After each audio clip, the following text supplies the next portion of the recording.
Andy Staples covers college football for Sports Illustrated, and he wanted to weigh in on this conversation. Andy, the job opening is at A&M. You can stay at A&M if you're Kevin Sumlin or take the USC job. Which one would you take? In a vacuum, you take the USC job. But in Kevin Sumlin's situation, you take the Rays and stay at A&M, and I'll tell you why. Because I think Kevin Sumlin's next move is to the NFL. And if you're going to the NFL anyway, there's no sense in changing college jobs before you do that. Okay, so what's a better whatever job? Whatever truckload of money A&M is going to give you, and then go to the NFL from there. Okay, what's a better job? I think USC is a better job. Okay. Especially now that we know that Texas is no longer wanting to underachieve. Texas is going to hire somebody good. When Texas hires somebody good, recruiting to A&M gets a lot harder. Now, moving to the SEC gave them a nice brand. Being the SEC school in Texas is a great thing to be, and is a good thing to hold out to recruits. But if Texas has a good coach and begins to ramp up again, all of a sudden, you've got a problem. I know At you're USC, you're still the place a lot of guys want to go. You know, think about the players now, the recruits now. They were coming of age. They were starting to watch football. They were probably 10, 11 years old when USC was really rolling under Pete Carroll. So they have this romanticized image of USC in their minds, and you can really tap into that in these next few years on the recruiting trail. You're in Baton Rouge, so LSU has got Manziel coming to town. Yep. How important is this performance for Manziel to win the Heisman? I think it's huge. This is one of the teams that shut him down last year. Now, their defense at LSU is not nearly what it was last year. He should have a big game against them.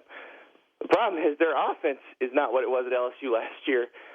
They're going to have a huge game. It's going to be a high-scoring one because A&M hadn't played defense all year, and I just see this one being a shootout. And as weird as it is, Heisman voters will judge based on whether they win these next two games. They're not easy at LSU, at Missouri. They will not take into account the fact that Texas A&M barely plays defense. But that's something Manziel's going to have to overcome.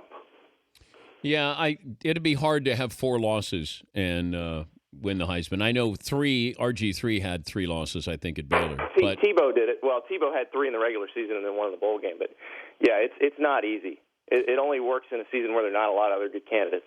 Are you hearing Tebow to do either CBS or the SEC on the mothership, that he'd be an analyst? Are you hearing that? I heard he hired an agent toward that end. Mm-hmm. I think he'd be pretty good at it. You know, if he goes a little bit unfiltered. I don't know. Maybe I don't know what the Vern and Gary situation is, how much longer they're going to last. But maybe Tim Tebow can replace them and say, you know, Riley Cooper's my roommate, and just keep that going. Yeah. The Baylor Oklahoma State game. How big is that for? I don't know if national title picture, but how big is that game? It's a Big 12 title game, essentially. Yeah. And this is the best offense and the best defense that Baylor will face all season.